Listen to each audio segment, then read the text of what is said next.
equine nutrition's very esoteric, very niche. Give me the rundown. How did you find yourself in this Well, field? do you want the really candid version of it? I would love that. The real reason that I landed in this spot is because the breakaway ropers weren't allowed to go professional at the time that I had the opportunity to do so. And so I had to find a big girl job. Really?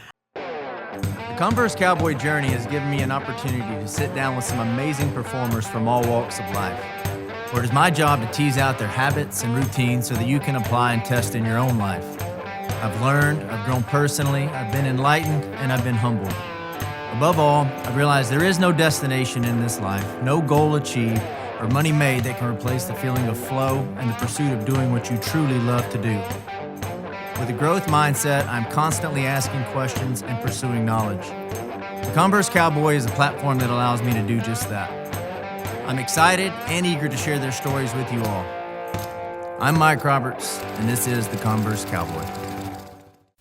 This episode is brought to you by Jyme Ranch, Carrie Kelly Bits and Spurs, and Bluebonnet Feeds. I'm excited to have you here today, Dr. Jyme Nichols with Bluebonnet Feeds out of Ardmore, Oklahoma. I'm saying Ardmore, Oklahoma. I know you're not from Ardmore. I am not. Where are you from? I live in Western Oklahoma. Western Oklahoma. So I'm very near to Elk City. Okay. If you were to draw a line between Oklahoma City and Amarillo, I'm basically directly in the middle. Right on. So it's Right about on. a 4-hour drive to here. Cool. Well, to set the stage for listeners, I want to get into a little bit of your background. We're going to for sure talk about equine nutrition as it relates to performance horses.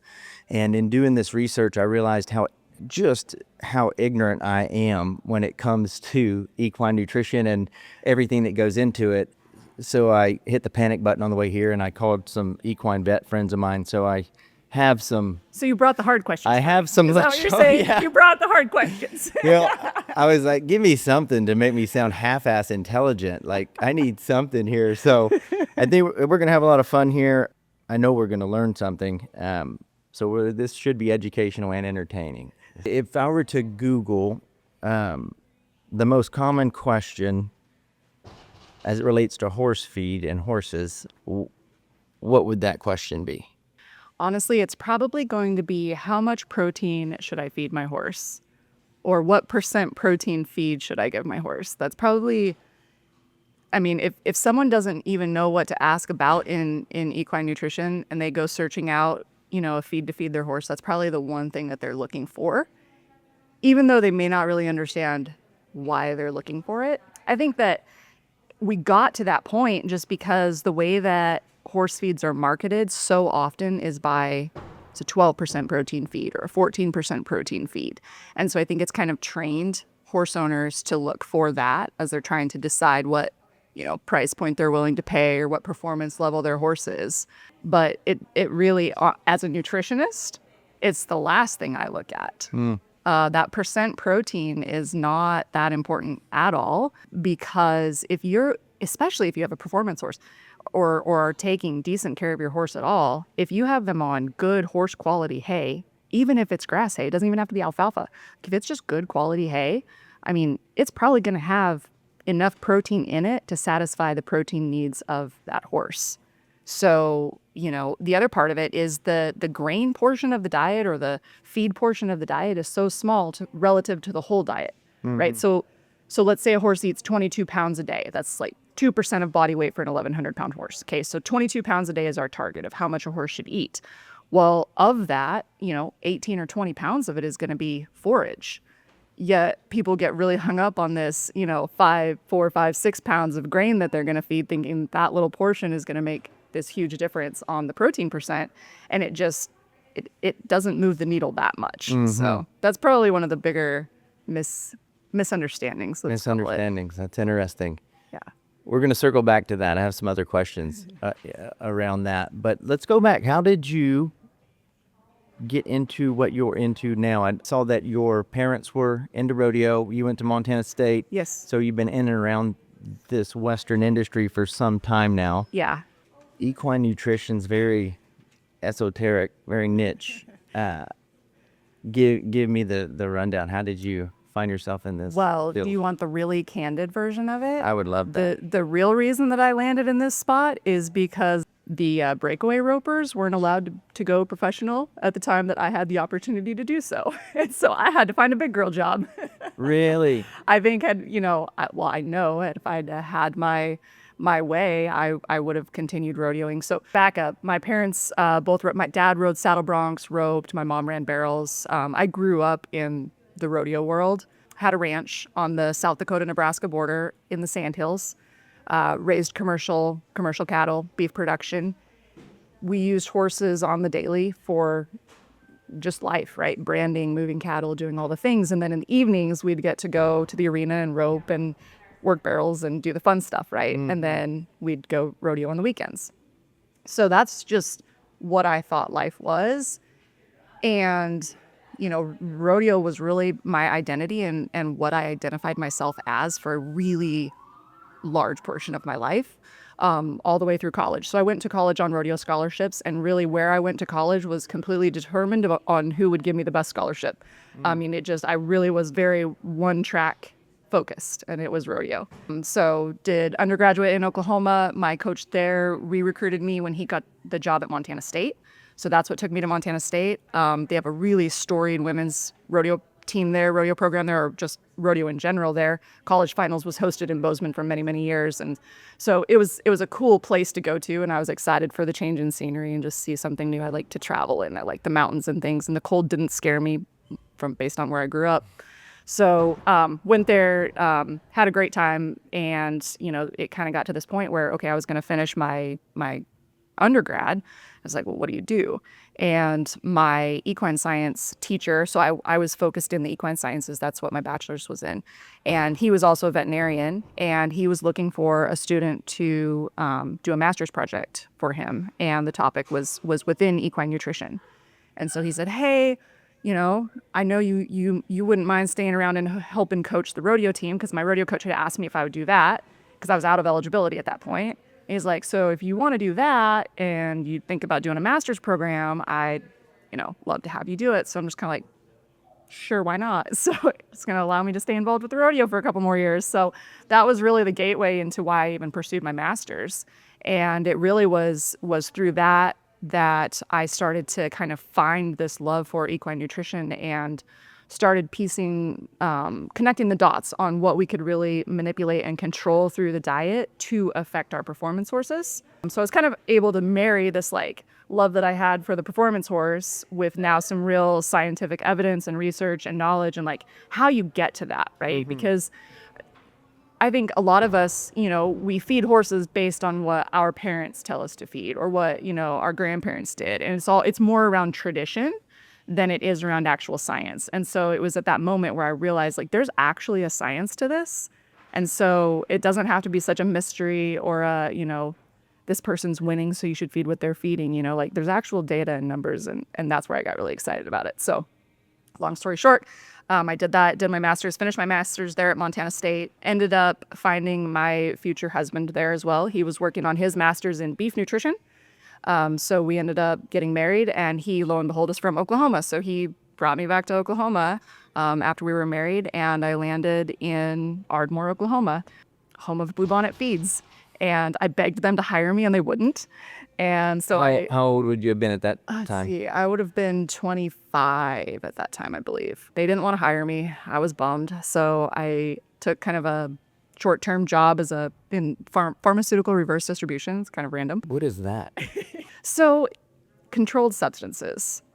There's a large number of those that go expired before they get prescribed. And so far, is this on the human side? On the human side, yes. Okay. And so the pharmacists have to do something with them because you have to have very tightly controlled processes on those controlled substances.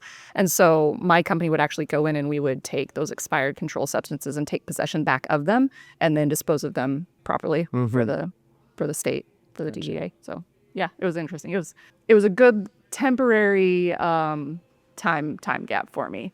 So kind of circled around and some things shifted at Bluebonnet, and they decided that they wanted to really start focusing on equine nutrition. And I ended up getting a call from them and said, hey, are you still interested in talking? And I said, you bet I am.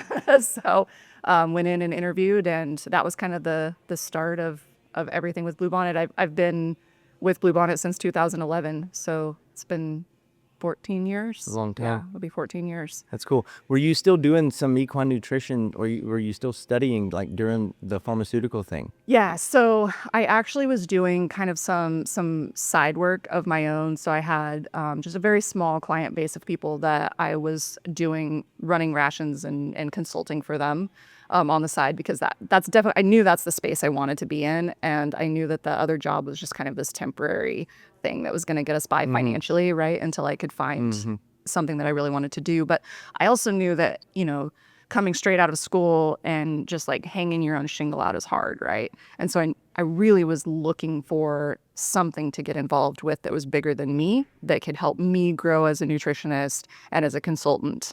And so I was really fortunate that Bluebonnet did that. In fact, Bluebonnet sent me back to school so I could then go on and get my PhD. Nice. So yeah, Bluebonnet has been really good to me. That's nice. What was the research for your master's? Yeah, so we looked at psyllium supplementation. So not selenium. That's sometimes when I say it, people think the mineral selenium, but it's actually psyllium, which is a plant. It's spelled PSY, so psyllium. And we were looking at feeding that particular, feeding it as a supplement as a way to manage glucose and insulin levels in horses. This would have been around 2008, 2009.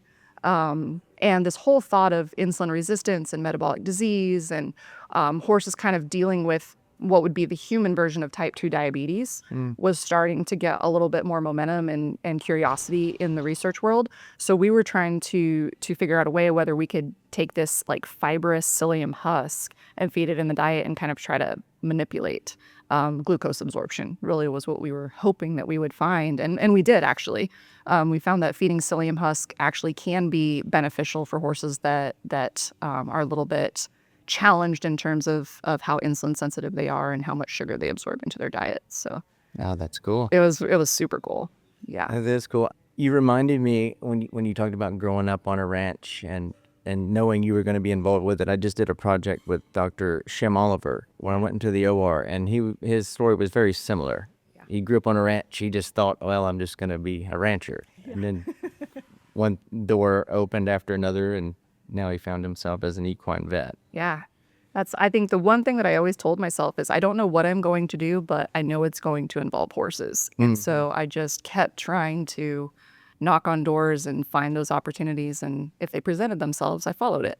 Here's some, I think we humans like look at horses sometimes as if they're another human, or we try to humanize them in a way, and they're just not that. Can you talk to this point about the metabolic process for horses and how it may be similar or different than that of humans? Yeah. So I know I'm jumping around here, but that's just how my brain works. It's actually a fairly good segue, right? Because there are a lot of similarities in the metabolic processes, particularly when it comes to managing the sugar in the diet. So like I mentioned with the research that I was doing, horses will develop insulin resistance, which again is very similar to type 2 diabetes in humans. And so like in humans, we know that if we eat candy bars and sugar and really unhealthy diets, we are going to start to gain weight, right? To the point in which we could become overweight or eventually even obese. And we know that then predisposes us to develop type 2 diabetes. So like basically our body, and the horse's body does the same thing. Like it continues to secrete insulin as a means to regulate glucose. And so glucose is basically just the blood sugar that you get.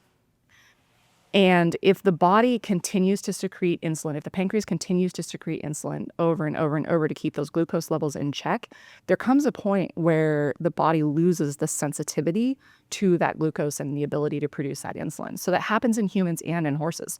So there's a lot of similarities there where you have to manage the diet appropriately for a horse and not get too excited about feeding all kinds of sugar and really starchy grains and lots of molasses and, this old school thought of like, oh, I'm going to buy a box of sugar cubes and, give sugar cubes as treats for my horse, can be really dangerous. And certain bloodlines of horses are genetically predisposed to that more than others. So, I think if you scale it back and think, kind of horse terms, we've always talked about easy keepers and hard keepers, right?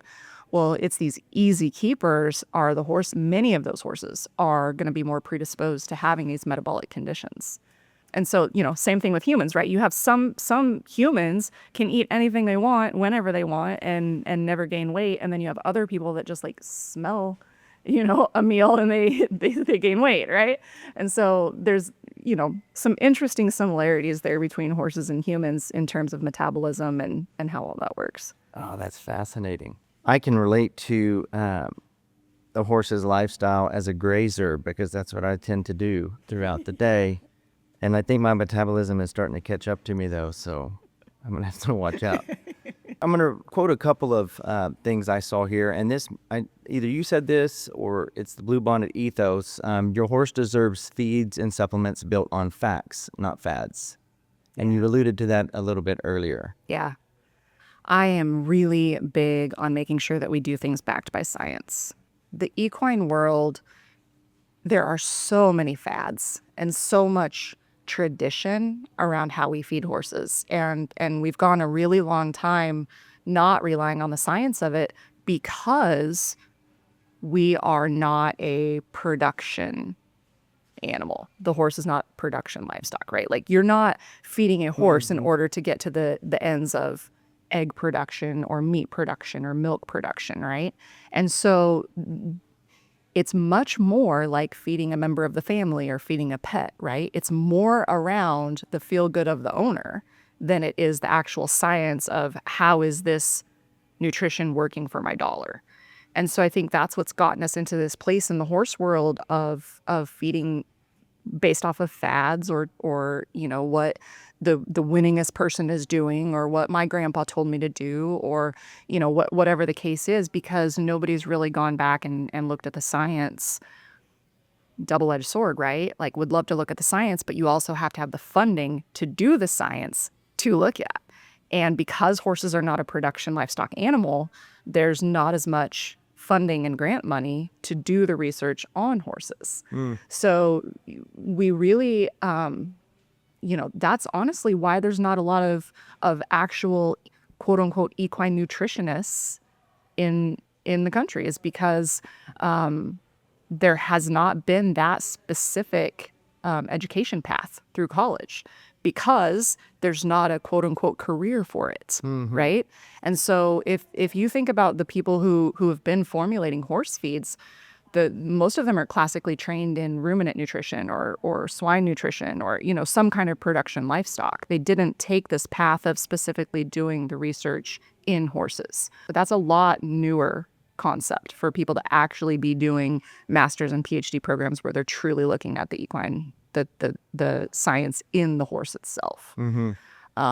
So back kind of to your question, to me, it's important that we can have a reason for why we put a specific ingredient in a feed, or why we use a technology, or why we use this amount of a technology, or why this is the recommended feeding rate. Like there's always just like this prove to me why that I always have had in the back of my mind. And so that's why I always default back to like, what does the science say? Does this make logical sense?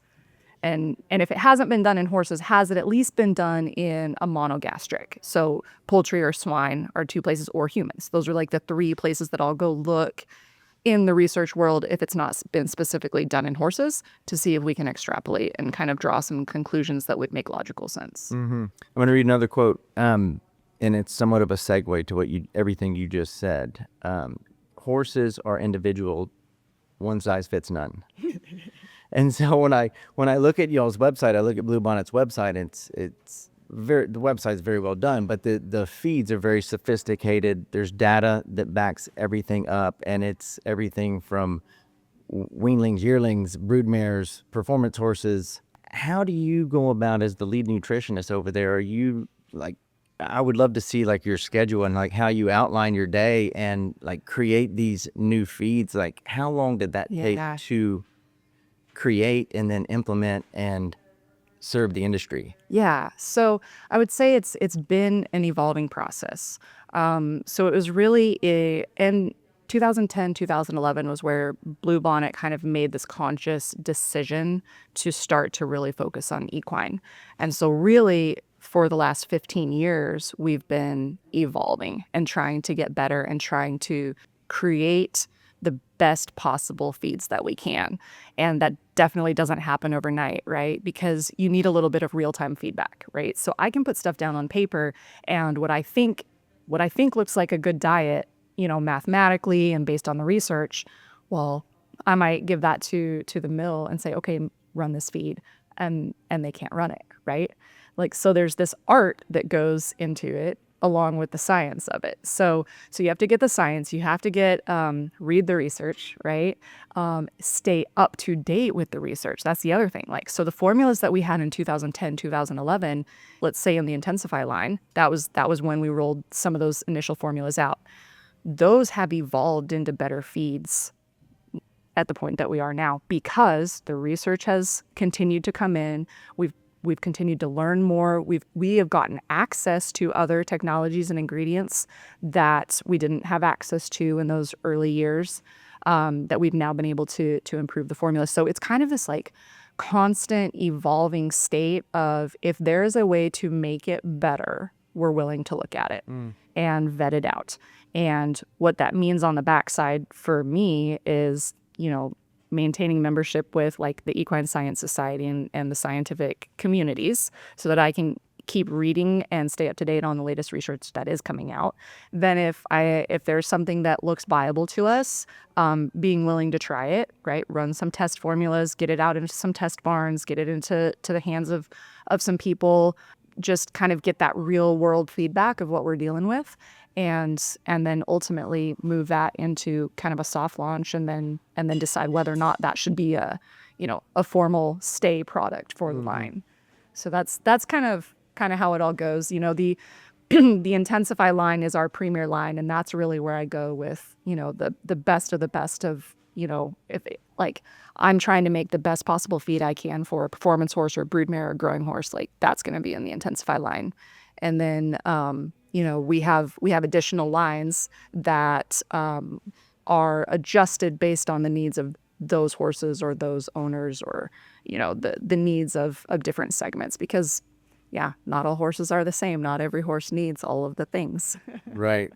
I want to go back to what you just said, or I didn't want to cut you off, but when you said it looks good on paper, you submit it to the mill and it doesn't work out. What is it that doesn't work out at the mill? So sometimes, like let's say we're making a pelleted feed, sometimes the pellets won't run through the mill. Sometimes the formula gets stuck and then it burns, or heaven forbid you actually burn up a dye. Those things are expensive and I get in a lot of trouble if I do something like that. So, or it could be bad from the consumer side. Like maybe the pellets don't hold together. They crumble apart and you end up with a bunch of fines. And, there's just this whole range of things that you have to take into account because a horse owner expects the feed to look and feel and smell a certain way. And if you can't consistently produce that time after time, then it starts to create this question in the mind of, well, are they changing the formula? Are they using different ingredients? Like what's going on here? And so when I put a formula together, I have to be really mindful that we can replicate that time and time and time again. Right. The other part of it too is, we've got some really long-term employees within the mill. There's guys that I think one of our gentlemen may have just celebrated like his 40th year with us. Like we've got guys that have been there for 25, 30, 40 years. They know the equipment, they know how to run everything. But let's say one of those guys goes on vacation and we've got, another guy running, like can that guy then replicate and make that feed look exactly the same? So it's kind of this balancing act for sure. Yeah. That's interesting. And honestly, that's the beauty of us as a single mill, right? So I think that's a lot of people don't realize, like Bluebonnet, every bag of feed of Bluebonnet is made in one location, one mill by the same guys, right? Men and women, both, right? Like it's the same people that are sacking it, that are mixing it, that are pelleting it, that are loading it. It's all coming out of this one facility. So how many employees are there? 40 to 50, I think. total employees, and that's probably that probably would be counting the sales team and then all of the staff there at the mill. We're not a huge corporate company by any means, right? We're privately owned, which is beautiful because there's not a lot of red tape, right?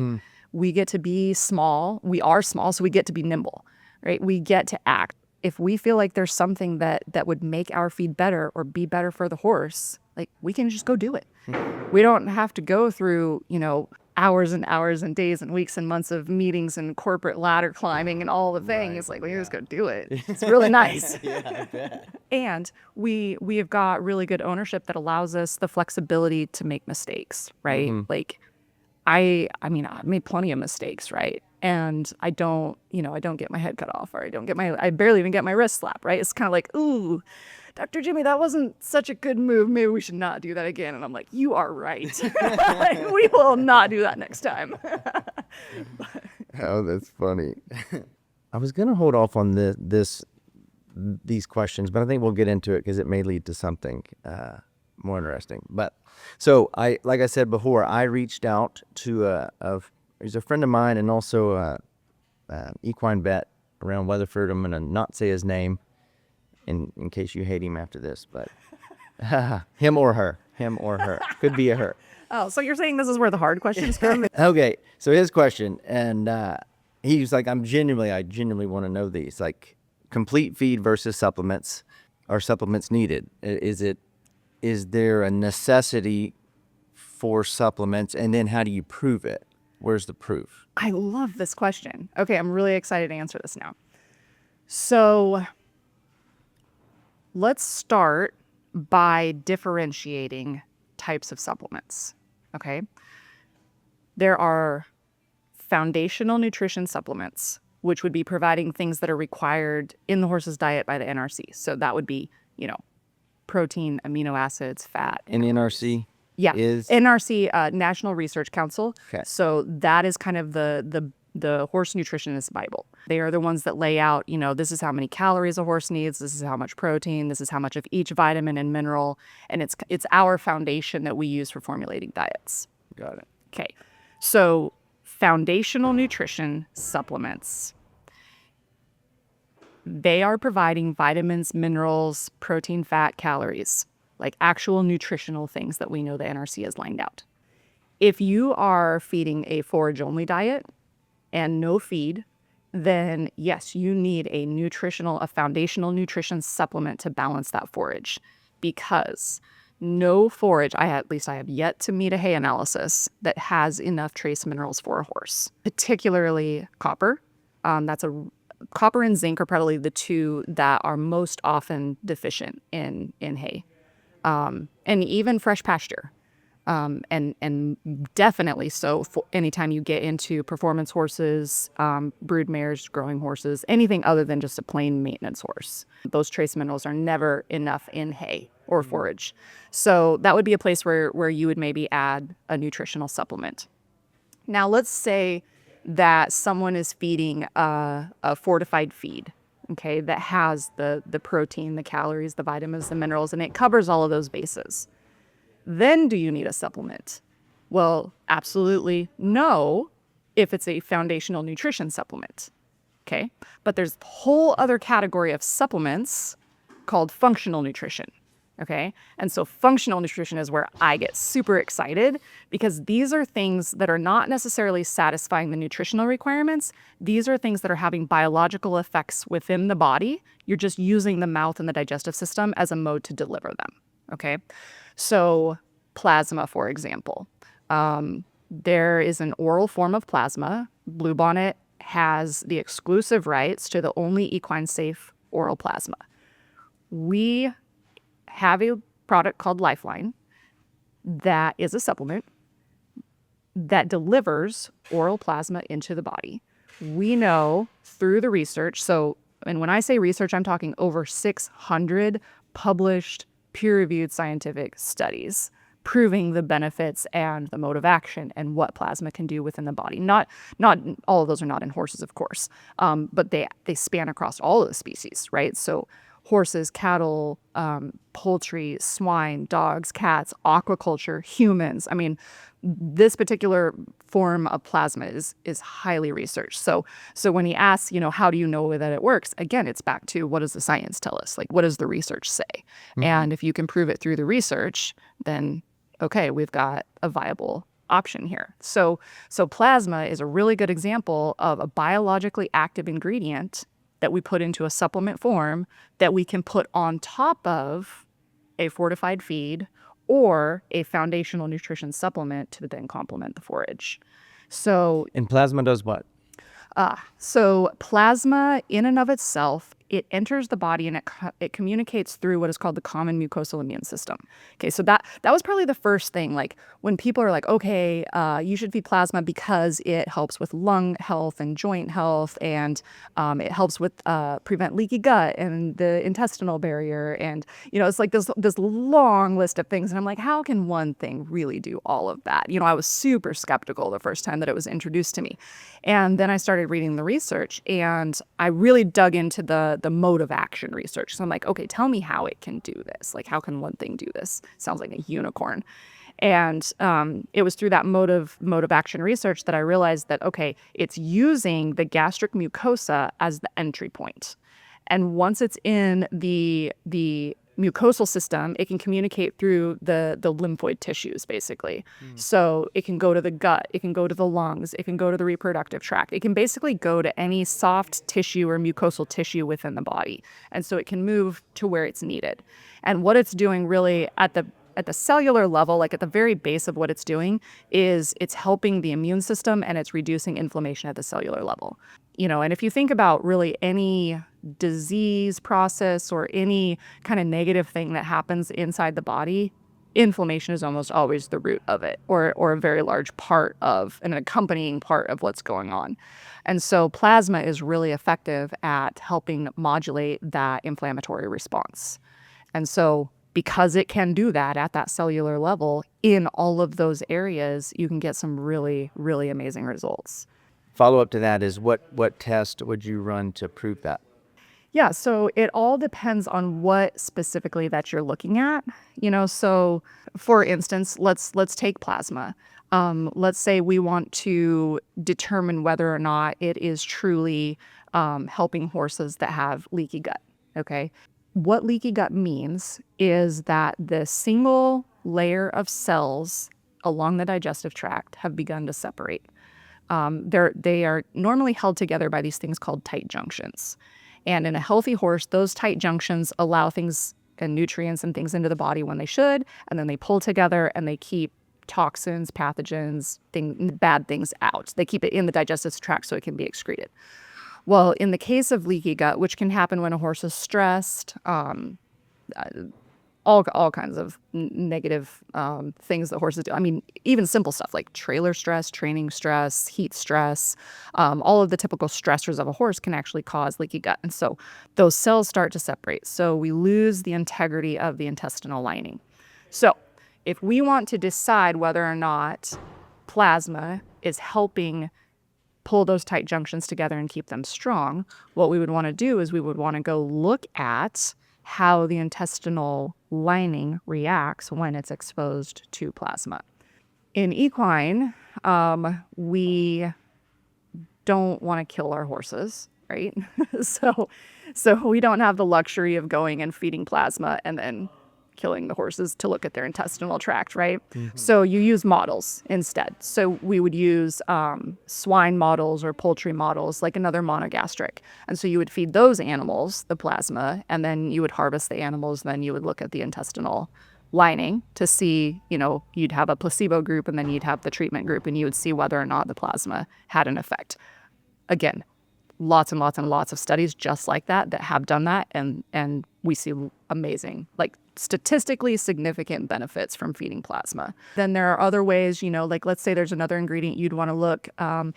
There are like you can use a usage chamber, which would be where you take a piece of the intestinal lining and you put it in this chamber, this piece of equipment, and it can actually tell you how much permeability you have of those intestinal cells. So there's all kinds of specialized models. And so to me, this goes back to kind of a foundational element that we believe at Bluebonnet, is that it's not I don't know that right is the right word, but we don't believe that we should be the ones doing research on our own products, right? Because we feel like that creates some bias in the results, right? Because if we create a lab to look at the specific thing and we put all of that money and we're doing this all in-house and we own the horses and it's our people that are doing it and we're funding all of it, right? At the end of the day, what do you think those results are going to look like?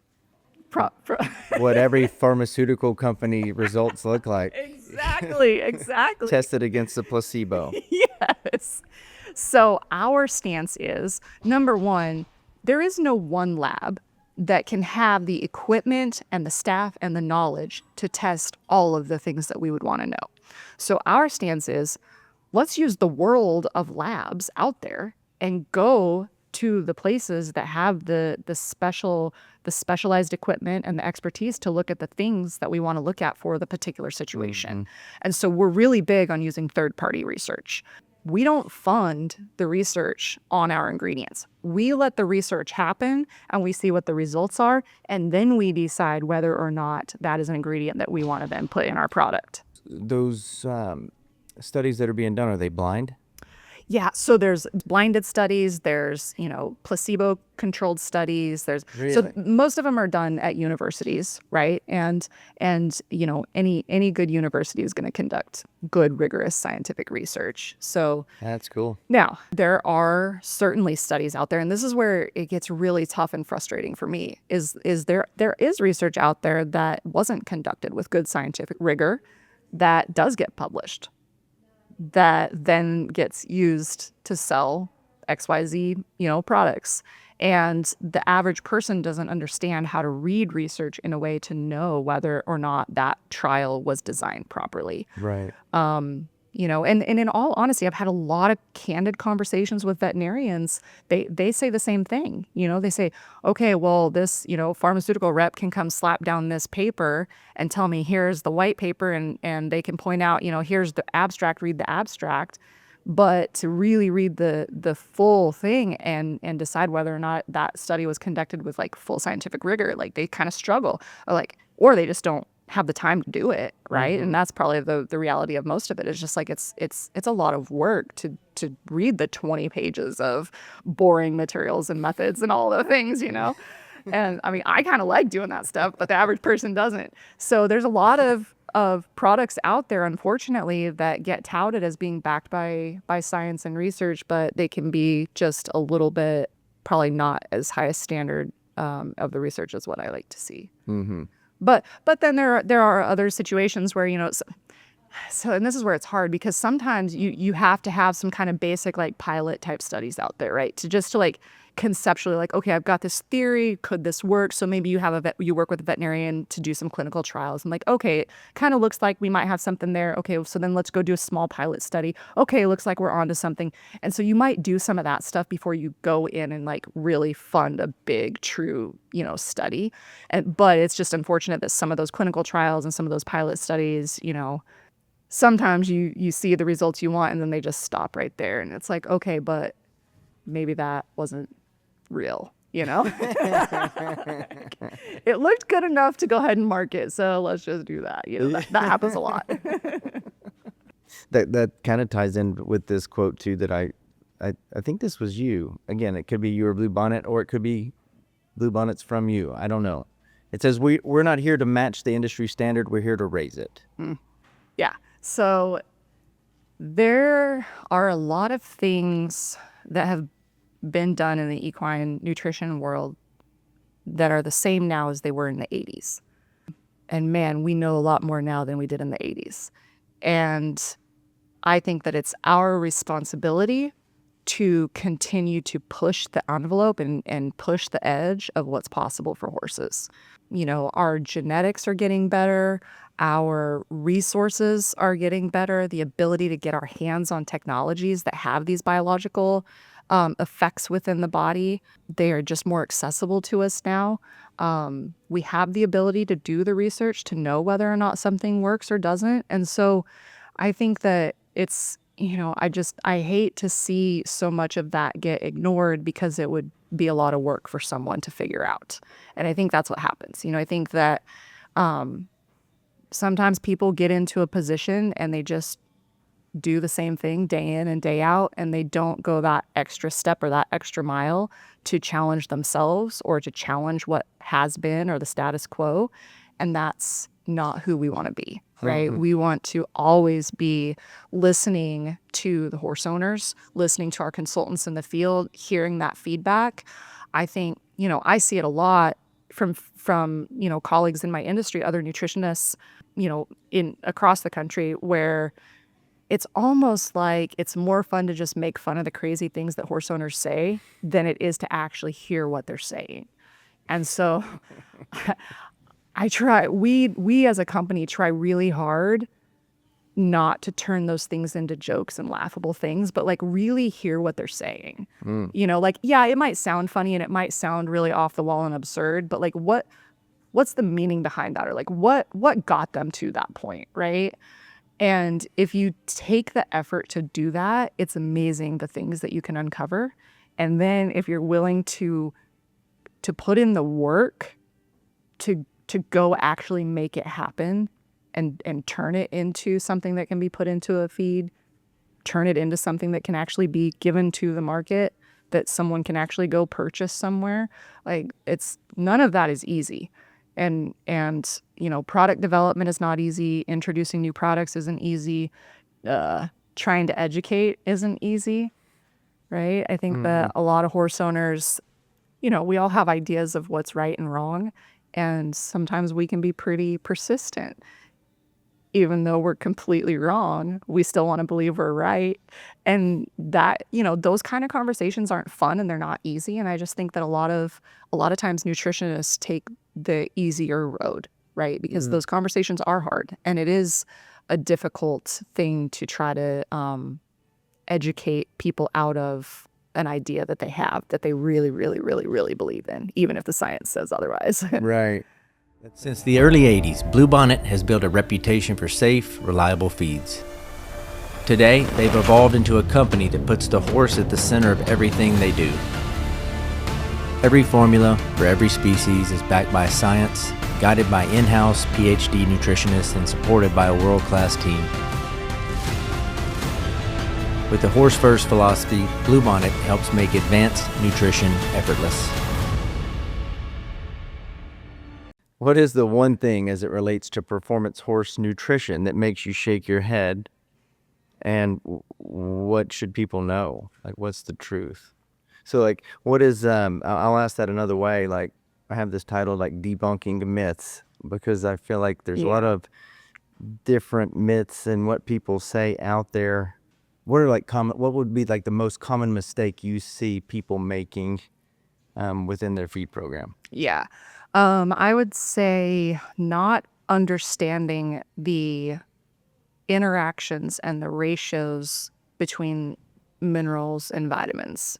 I think a lot of times what happens is you have someone feeding a fortified feed, and let's just assume that feed was fortified by, a PhD equine nutritionist who understood all those ratios, and they perfectly formulated it to be exactly what that horse needs. But then they get convinced that they should add supplement X over here. And that supplement is also fortified with vitamins and minerals that may or may not be in appropriate ratios to one another. So now you add the inappropriate ratios on top of the appropriate ratios. What do you have? Now inappropriate ratios and potentially excess. So there are certain minerals, selenium would be an example, that has a pretty narrow range of deficiency and toxicity.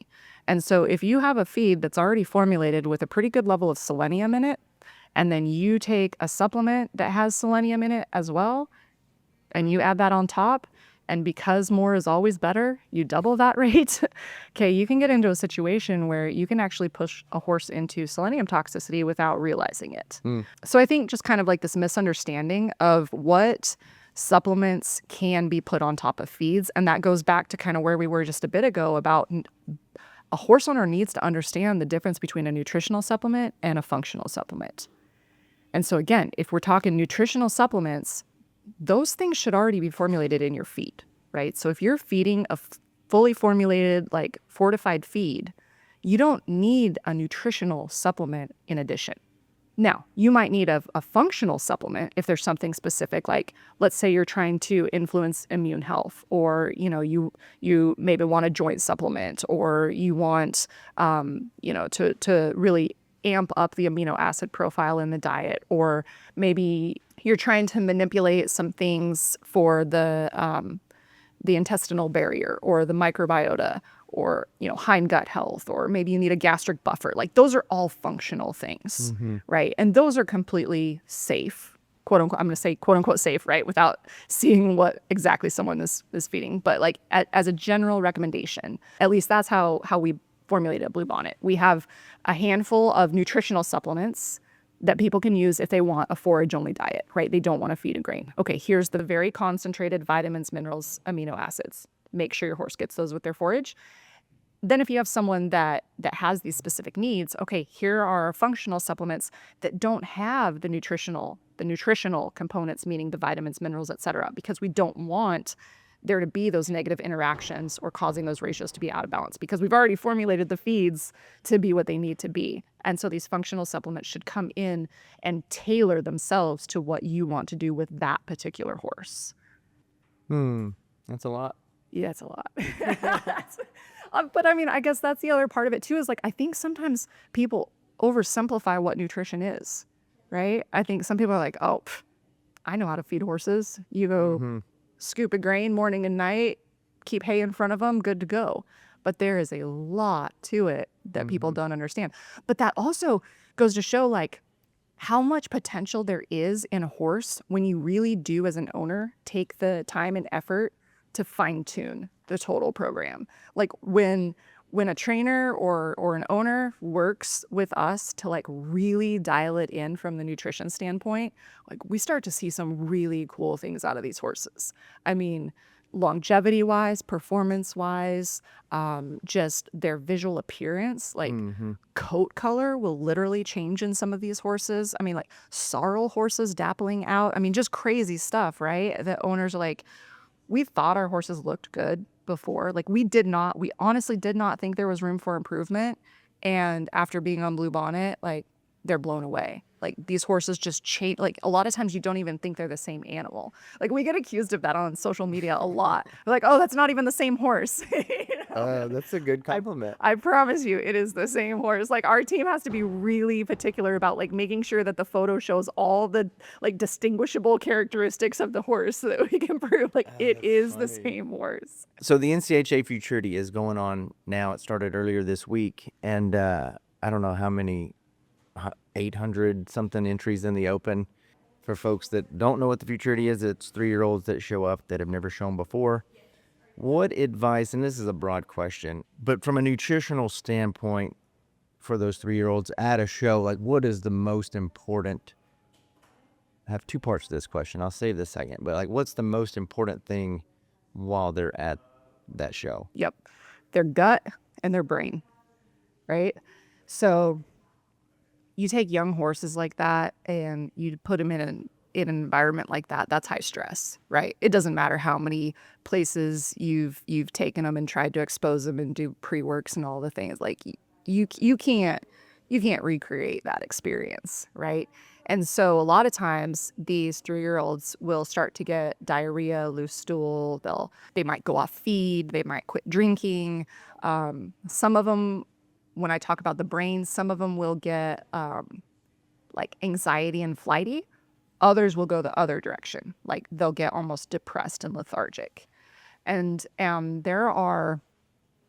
there's a direct correlation between the gut and the brain. Like there's an actual nerve that connects the two. It's called the vagus nerve.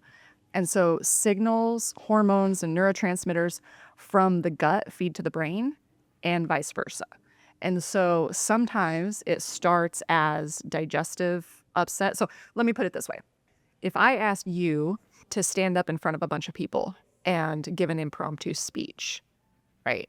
Like think about what your gut does. Think about like you're gonna all of a sudden you might like get some butterflies in your stomach. And down my legs. Yeah, exactly. exactly. Like there's internal feelings that you start to have, right? Yeah. That affect you. Well, it's not like I came up to you and did anything physically to you, right? The reason you feel like that, the reason your gut feels like that is because your brain is all of a sudden now perceiving a stressful event that's about to happen. Okay, so that it's those same pathways, that same communication happens for the horse. And so when they perceive that there's something stressful going on, like, hey, I'm in a new environment, hey, I've got a whole bunch of other horses around me that I've never seen before, all these smells, the routine is different, just all the things, they perceive that, then it affects their gut, which then can lead to ulcers, it can lead to diarrhea, all of that can just make them not feel good, so then they don't want to eat. And so when you have a horse that doesn't feel good, is not eating, their stomach basically is in this constant state of butterflies, like they're not going to go in there and perform at their best, right? So what I like to do for futurity horses is I like to make sure that we've got them on a really good pre and probiotic, pre, pro, and post. Honestly, I like to use all three of those to try to support that digestive system, to try to support the hind gut. That's one thing people are pretty well versed in the foregut, the ulcers, the stomach ulcers, the gastric buffer part of it, right? Because we can scope those, because a veterinarian can scope and actually see gastric ulcers. But what happens after the stomach, so the stomach and the small intestine we call the foregut, okay? And so when we're trying to support the horse there, we're looking more at gastric buffers. When we're looking at supporting the hind gut, okay, that's going to be more related to what I'm talking about with this gut-brain axis and trying to support with pre, pro, and postbiotics. Okay, so what we're trying to do is keep the horse eating. We're trying to keep the digestive tract functioning properly, where it's keeping the food in there for the appropriate amount of time instead of just trying to pass it out. And, because that can also dehydrate a horse, particularly like if a horse gets diarrhea, and then they're having excessive bowel movements and, they're loose, and then they're losing more water than they should because the manure is not staying in the rectum long enough to extract the last of the water back into the body. And so there's all kinds of things that can happen there.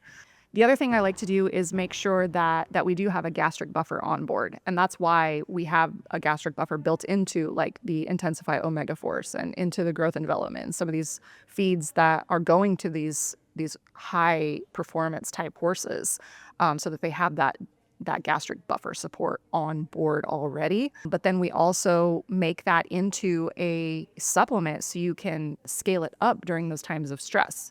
So Gastrofix is the name of the supplement that is built into Omega Force and growth and development. That's the gastric buffer. So if you're feeding that feed, you have the daily dose of it. But then if you take those horses to their futurity, grab a pail of it in its most concentrated form and add that on top of the feed to get that extra benefit while you're in that ultra high stress situation. And you can do the same thing with Lifeline, right? So Lifeline is built into the intensified feeds. Great for daily, normal low level maintenance support. But if you're going to go into high stress situations, i.e. futurity month, right? I like to take Lifeline as a concentrated supplement form and add in addition to what they're getting in their feed. And so really it's kind of like brain, hindgut, foregut are the three areas that I really like to focus for these young horses that are going to the futurity. Fascinating that there's something that exists that can be a solution, for those horses. Yeah. What do you have for humans showing at the futurity? Right. I know. So sometimes I shouldn't even say this, but so we have a paste, it's called Focus Paste, and it's designed really to help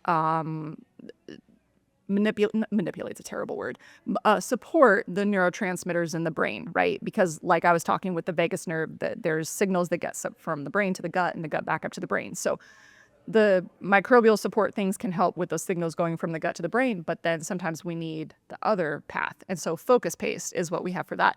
And so sometimes I will like give Focus Paste to my horse and then I'll just like squirt a little on my finger. I take some myself. Like, okay, I'm going to get really good brain function now. I may need the whole tube. Yeah. I'm going to come back to the second part to that question, but I want to get to this. So another quote. Forage testing isn't extra work. It's insurance for your horse's gut, hooves, and performance. Do it once, feed smart forever. How do you test forage, and like where would somebody go to do that? Yeah, so I strongly recommend that they send to Equine Analytical.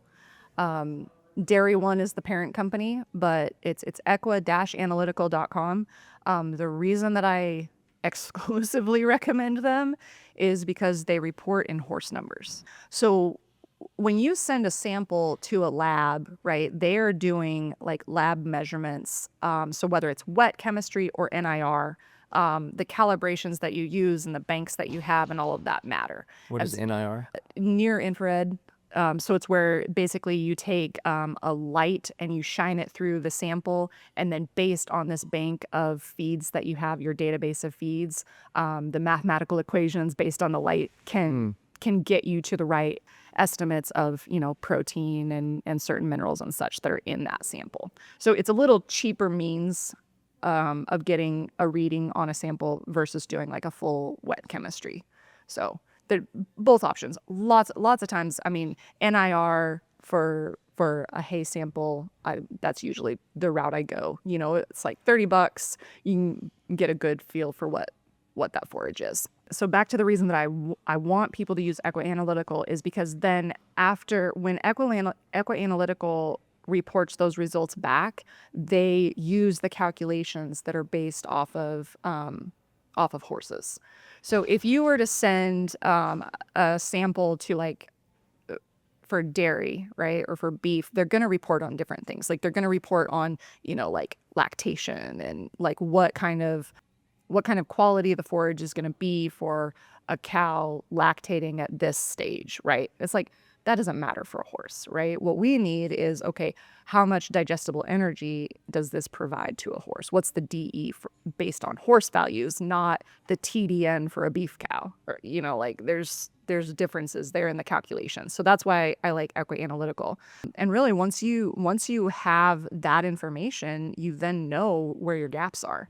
And it's that information, because that is 80% of a diet, the forage. If you don't have that, you're kind of shooting in the dark a little bit in terms of how much you should feed, what feed you should choose, where your true gaps are. Mm-hmm. So yeah, I strongly recommend that if you're going to I tell people, if you can buy, 3, 4, 5 months worth of hay at a time, do it and get it tested every time. Even if you're buying from the same person, from the same field, from the same everything, like that hay will be different every single time, I promise, because the day is never the same, right? Mm-hmm. The amount of time that the plant grew will never be the same, right? And even if it is, it may not have taken up the same amount of minerals. It may have a different moisture content. It may have a different sugar load. It may, there's just all kinds of variables that come into effect. So I'm a big advocate of buy as much hay at a time as you can and get it tested so that you know what you're dealing with. I've been fooled so many times where I will look at hay and I'll be like, oh, that looks amazing. I bet you're fine. But we test it anyway. And then it comes back and it's trash.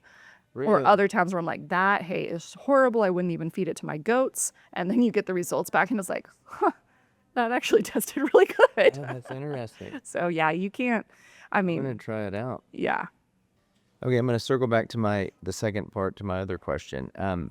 So if you could design the perfect 24-hour feeding program, and since we were talking about the futurity, a horse at a show goes for 30 days. I understand those horses aren't there for 30 days. They come and go. But from breakfast to bedtime, what does that look like, and like what's a non-negotiable for you? Yeah, so keeping hay in front of them all the time is my non-negotiable.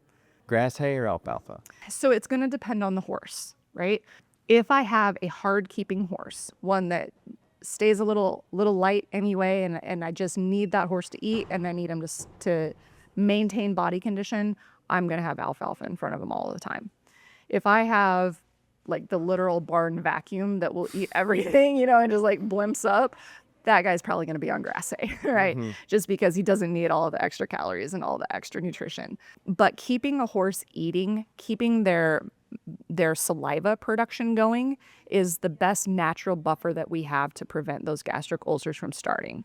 Horses will develop vices and they will become stressed if they don't have something to do with their mouths. So like if they're not able to eat or nibble or chew or feel like they have the ability to, then they are more likely to start cribbing. They might start like weaving, pacing in their stall, and all of those things just predispose them then to start to get ulcers.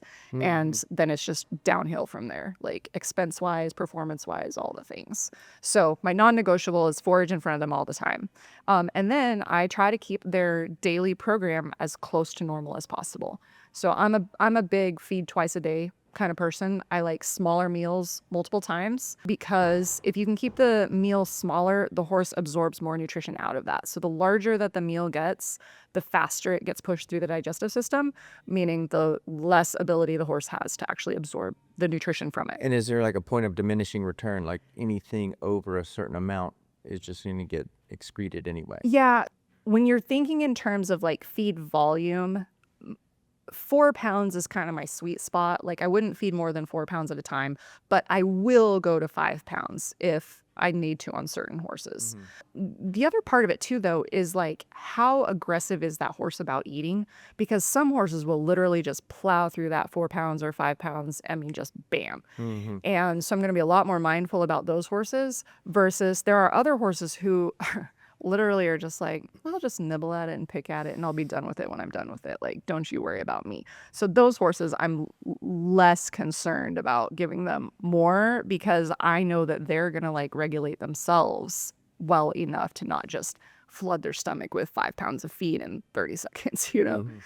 I've got a few more here for you, and then we'll go into some rapid fires. But here's a very basic question. We've all heard the term colic, but I'm sure there's some folks listening that would love to hear a proper explanation. What is colic? Yeah. What are signs to look for? What to do if it ever happens? Yeah. So colic is just a blanket general term that means basically a tummy ache, right? Like it's abdominal discomfort is what colic is. And so because that is such a blanket term, it gets used for everything, right? And so if someone reaches out to me and they're like, hey, I've got a horse that has a history of colic, the first thing I'm going to say is, what kind of colic? Like, do you know? Is it gas colic? Do they have a history of impaction colic? Is it, like there are just like a million reasons why a horse could have discomfort in their abdomen. If we know, like, let's say that a horse is prone to impaction colic, that usually is a result of that horse becoming a little bit dehydrated. So in those situations, it most often, it usually will happen in the wintertime, and it usually will happen when the temperatures start to get really cold. Horses do not like to drink icy water. And so during those cold months, they will self-limit their water intake. But then during the cold temperatures, horses eat more forage in order to stay warm. Okay? So forage or hay is the horse's ability to create this internal furnace to keep them warm. So that's actually kind of a misnomer, a myth, is that like in the cold, you might hear people say like, oh, it's going to get cold this week. Feed corn to your horse to heat them up. Don't do that. Like, that's craziness. You should feed them more hay. All right. So the hay or the forage, the fermentation of that forage is what truly heats the horse up from the inside out. So the strategy when it gets cold, feed more hay, not corn, and not more grain either, but feed more hay.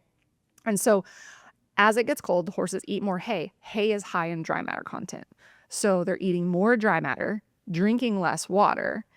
And so that puts us in a perfect storm for impaction colic. And so that most of the time is why a horse will impact.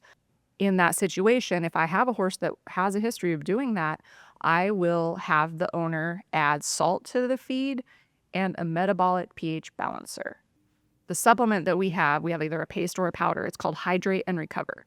And so we add Hydrate and Recover to the diet. What that does is it helps pull water back into the digestive tract, and it helps the cells within the body become better hydrated. So it's kind of like this next level to just doing salt. Like, salt is a really good base thing to do, but sometimes you need just a little bit different approach for horses that are more sensitive or that have that true history of colic. So Hydrate and Recover is definitely my go-to in that situation. Right on. What are some signs to that folks could look out for? Yeah, so horses that are colicking they might posture. So they might like stand out, kind of like it looks like they're gonna try to urinate, but they don't. They might reach around to their sides, kind of looking at their belly or looking at their flanks. They might get really aggressive with their tail, like kind of like they're swishing at flies, but there's really not any flies around to swish at. They might just pin their ears and walk around with this mad expression on their face. A lot of times, like they might, as it progresses, they might start to roll. They might lay down, get up, lay down, get up. If they are starting to roll, that's when things get real dicey. You don't want a horse to roll a lot repeatedly because the horse's intestinal tract is not like secured by anything to the walls of the abdomen. It's just like free hanging by this mesenteric tissue. And so that's what happens a lot of times is you can get a torsion or a twist in the gut if a horse rolls too many times because that intestine can actually get twisted on itself. And if that happens, then your only option is surgery. That's the reason that if you see a horse that looks like they're colicking, you want to hand walk them. And typically, I'm not a veterinarian, talk to your veterinarian, but typically they will recommend that you give some Banamine, hand walk them. And, I didn't tell you to do that. Your veterinarian tells you to do that. A couple more here for you.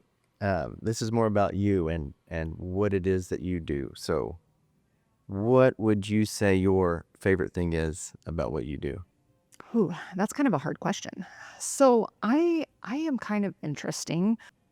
I really like data, but I also need people interaction. So like, I think that, all right, I go down a lot of rabbit holes.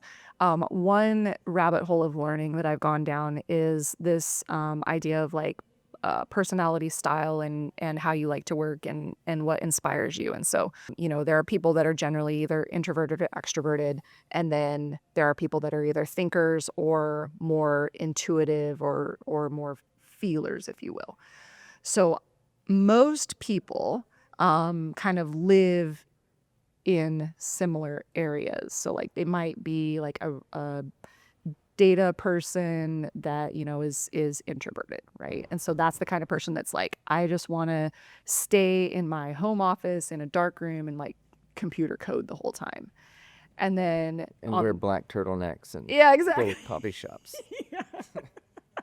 And then on the opposite side of that, you've got these people who might like they want to be around the people and the life of the party, and they just want to like have fun and let's just talk out loud and think, as we talk, and like they've got to be around all these people.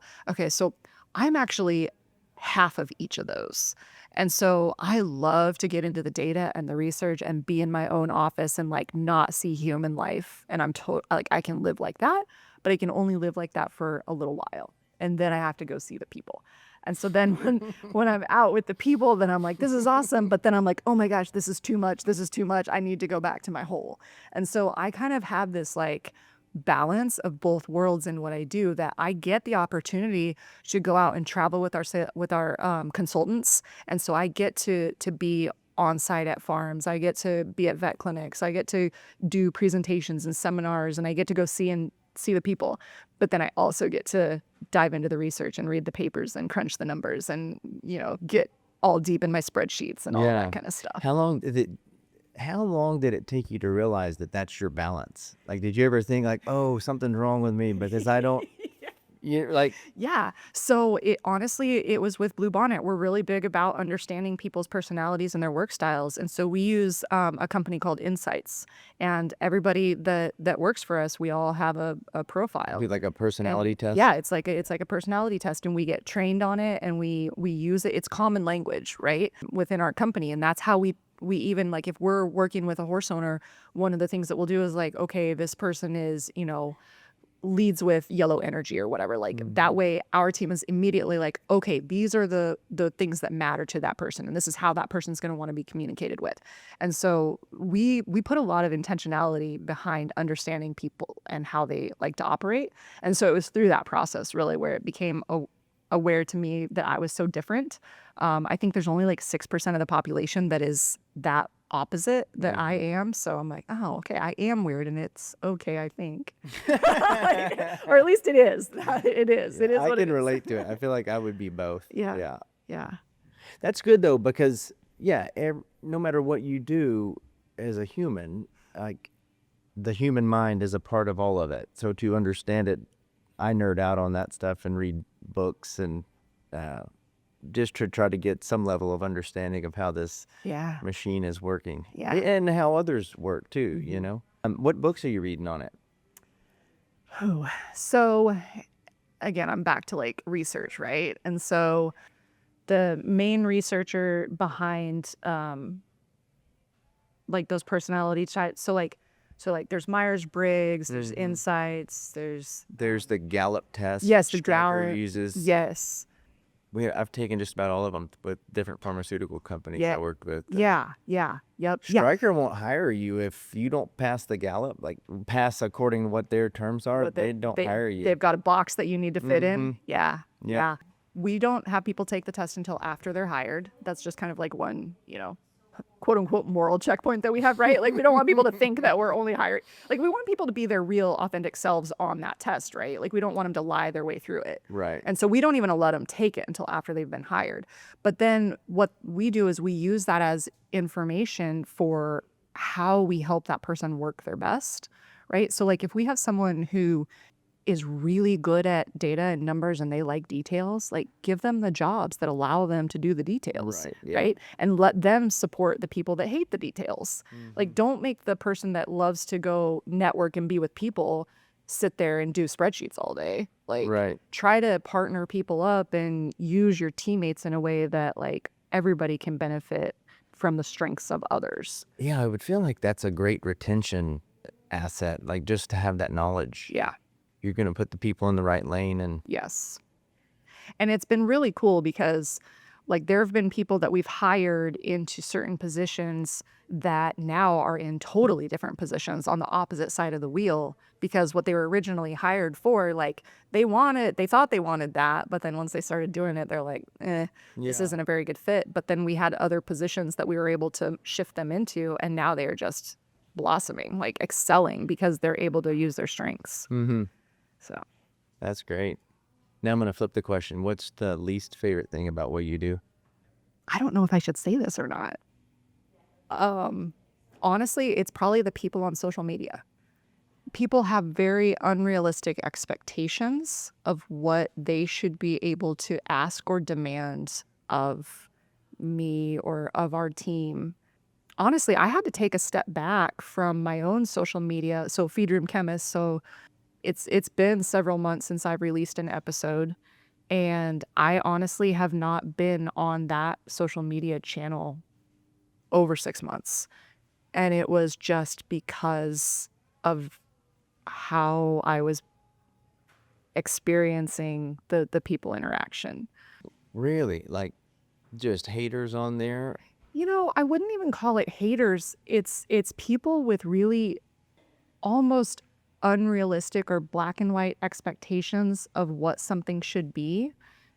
And then almost becoming combative over it. Like there's only one right answer in their mind. And if I don't provide that answer, then it's like expected. They're not up for a conversation. They're not up for a conversation, or they expect me to then go do an entire podcast to explain why, or to have hours of dialogue with them on Facebook justifying my position. Yeah. And I don't have the time or mental energy to do that. And I just got burnt out. Yeah. I just flat got, and people are mean. I mean, people are just People mean. are very brave behind a keyboard sometimes. Yeah. Yes, I will say. It got to the point where it kind of sucked my joy just a little bit. Social media, I've had this love-hate. I wouldn't have a social media if it wasn't for the Converse Cowboy, but it is such a powerful tool that can't, much like a loaded gun. It can be used for good or it can be used for bad, depends on the intention. I know exactly what you're saying, and I just want to like get rid of all of it some days. But when I look at it as a whole, like how many people am I helping versus the few, the minority that are gonna be negative. And those people, I made it very clear, it's very easy for me. I block and delete. Like you're gonna get blocked, delete, restricted. You're not gonna have access to me, any of my energy.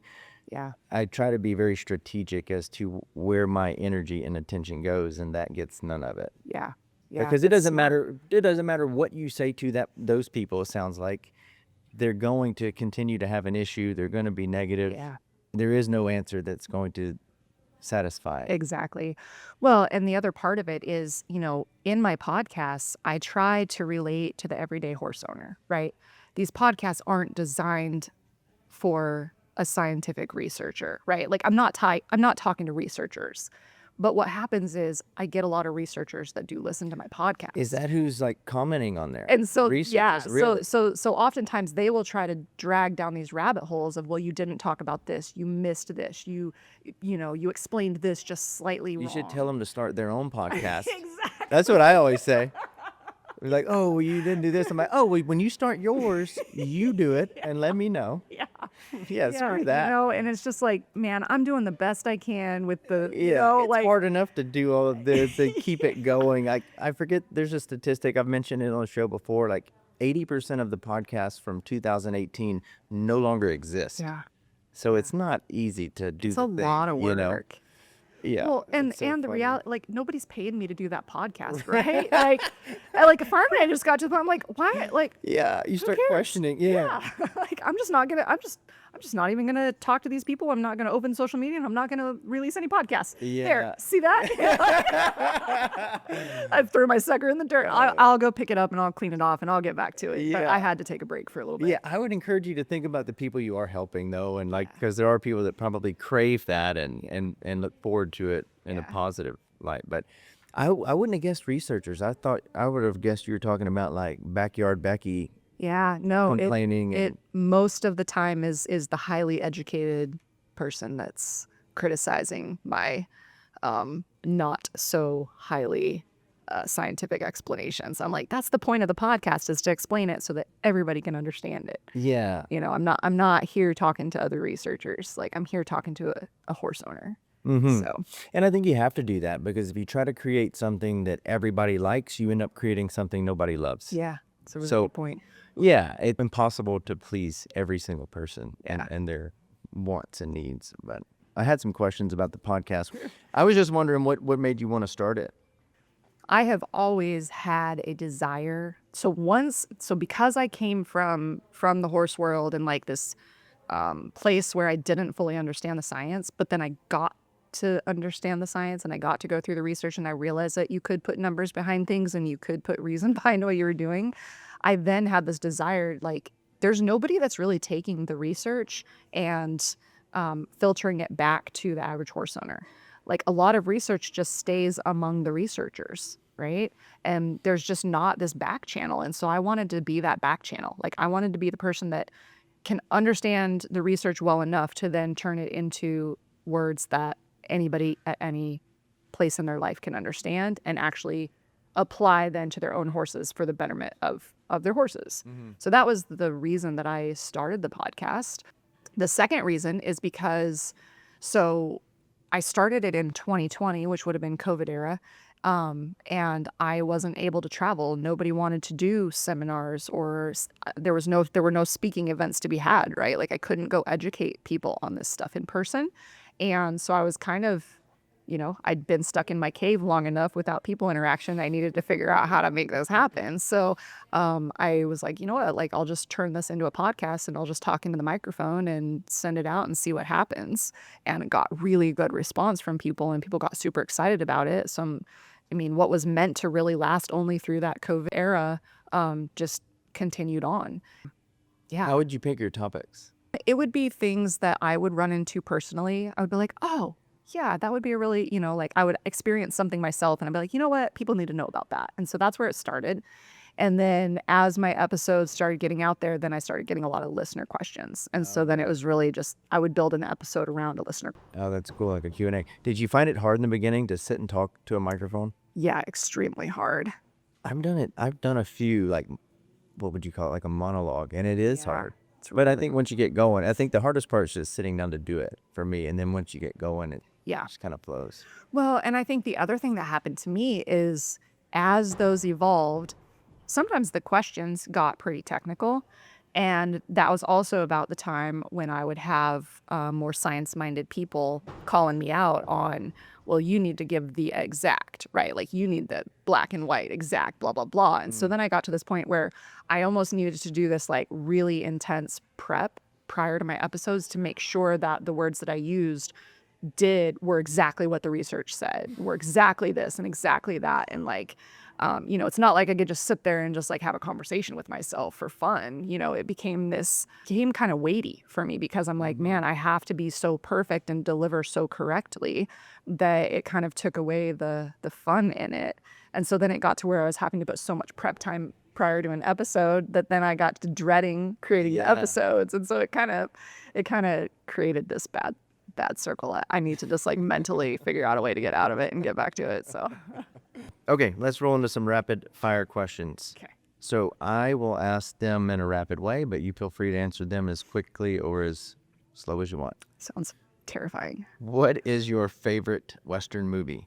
I'm like waving the white flag on this because I don't watch TV. People ask me all the time, oh, what's your favorite movie? Or they'll pop off with a movie quote. And I just look at them with deer in the headlight eyes because I genuinely don't know. Like, I don't watch TV. I cannot make myself sit down and watch a movie. Like I said, I'm like that flighty mare that, like I just always have to be doing something. Have you never watched a Western? No, ever. Wow. It's borderline impressive. Yeah. I'm the same way. I don't have TV. I don't have cable or anything like that. And yeah, I found myself just having it on. This is years ago. And I'm like, why am I paying for this? I don't really want to watch it. Yeah. That's interesting. We'll skip it. What about Fail. Do you have a favorite book that you either gift most to other people or reread most? Yeah, I think so Atomic Habits and The Slight Clear. Yep, and The Slight Edge. Those are probably my two Who favorites. wrote The Slight Edge? What is that? The Slight Edge is really about like doing it's a lot along the same concept of Atomic Habits, right? It's like going that extra little bit, like doing those extra little things that really compound over time and like get you to the point over time that is like farther than you could have ever dreamed. The other one that came to me probably at a pretty good time was Mel Robbins released the Let Them Theory. And that was really kind of right around the time where I was getting a lot of kind of negative feedback on social media and stuff. Or like, not even negative. Like, I get a ton of positive feedback. I shouldn't be so negative about this. But like, it's like that one person just really like goes to your heart, and you can't not think about it. But the Let Them Theory was good for me at that time just because it was like, you know what? It's not about me. It's about them and where they're at in life. And it's their own problems that they're projecting back. And I just happen to be in the way of it, And so I think once I got kind of mentally to that point, they didn't affect me as much. If you could go to any time period for 1 week, when or where do you go? Oh, gosh. I am very much I live in the future. Like, my brain is always thinking about what's next, what's coming. And so I think I want to go to my own life at 66 years old. And I want to see what amazing things I'm doing. I want to see how healthy I am. I want to see that I'm still riding horses. I want to see that I'm competing. I want to see what my kids are doing. Like, I want to see them that they have become amazing humans and are making an impact in the world. And maybe I even have grandkids at that time, and being able to share my life with them. And I'm just really excited about what that looks like. Why that specific age? Because I hope that I will be retired is probably not the right word because I don't think I'll ever be able to not work. But like, I don't know, 65 is quote unquote retirement age. And so I think that's what humans just like judge their life on, like, what are they doing after retirement? And like, I want to make sure that retirement for me isn't, I stop doing everything. I'm not going to go get a motorhome and go to every KOA across the country, right? Like, I'm going to have my horses and a horse trailer, and we're going to go do things, and we're going to explore and adventure. Or maybe I'm impacting, like, I still have this in my mind. Like, I would love to be part of like this mentorship program for whether it's business or horses or something. Like I have always had this internal desire to coach and lead and mentor people. And so I hope that at that point in my life, I have this group of people that I am mentoring and being a part of their lives in a way that maybe I get to go see them and spend time with them in different parts of the state or the country or wherever they are. Yeah, that's fascinating. Yeah. What's also fascinating is you're one of 2 or 3 guests when I asked that question that went to the future. The majority go back. Really? Yeah. Yeah. Because you can control the future, right? Like the future is exciting. Like the past is done. Like what are you going to do with it? I'll slightly respectfully disagree. We can influence the future. I don't think we can control it. But you can control a lot. We can control a lot that influences the future. Yes. Yes. Yes. But you're 100%, we cannot control the past. Yes. I find myself that if I let my brain go to past events and think about the past too much, like it puts me in a weird spot mentally. And so I think I just try to stay out of the past. Why is that? I think it goes to worry. Yeah, I think it goes to things that I feel like I could have done better.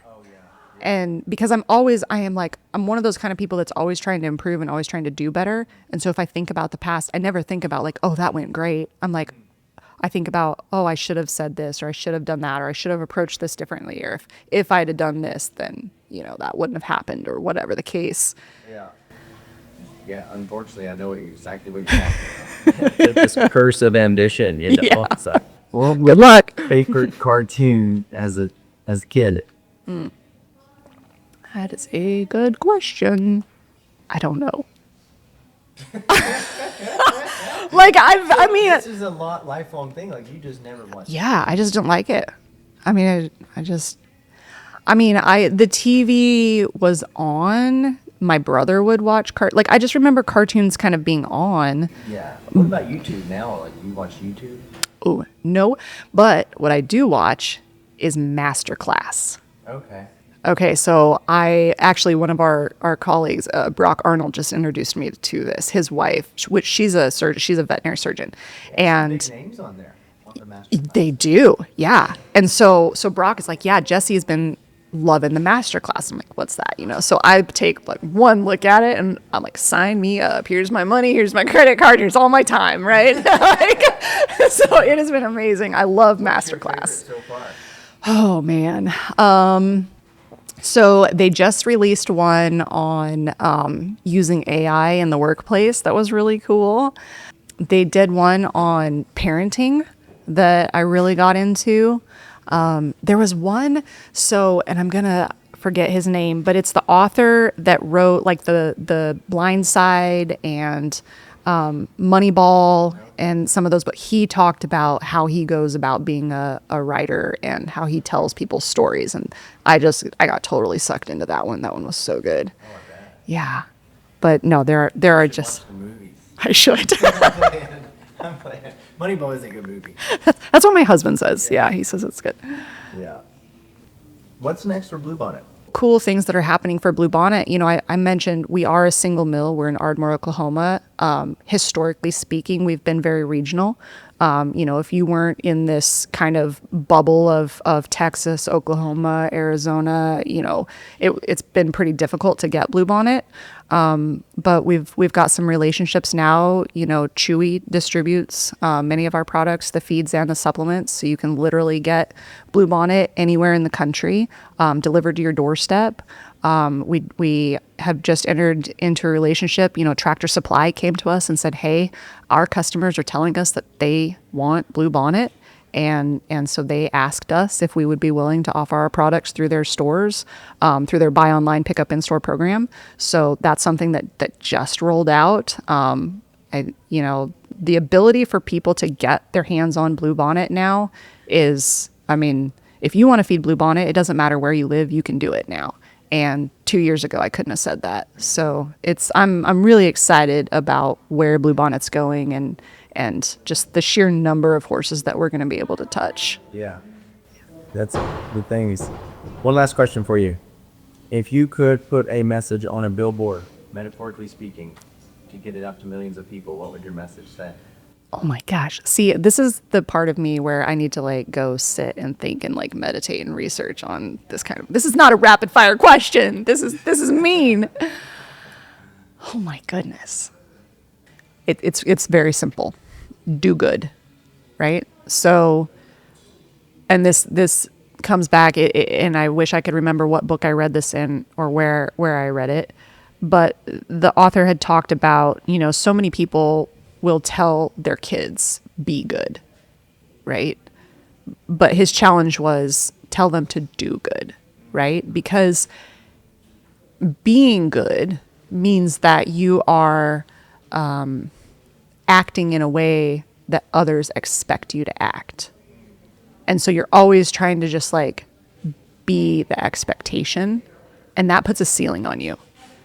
But if you do good, that means you're always trying to do better and be different. And sometimes doing good is not the same as being good, right? And so if you always have this mindset of do good, do the right thing, then I think that gets you farther in life than just behaving or acting the way that people expect you to act. I love it. Beautiful. Dr. Jyme, thank you very much for your time. I truly enjoyed visiting with you, your passion for what you do, and this wonderful world that we're all addicted to. this performance horse industry. Thank you for what you're doing and for Bluebonnet. Absolutely. It's been fun. Thanks for having me.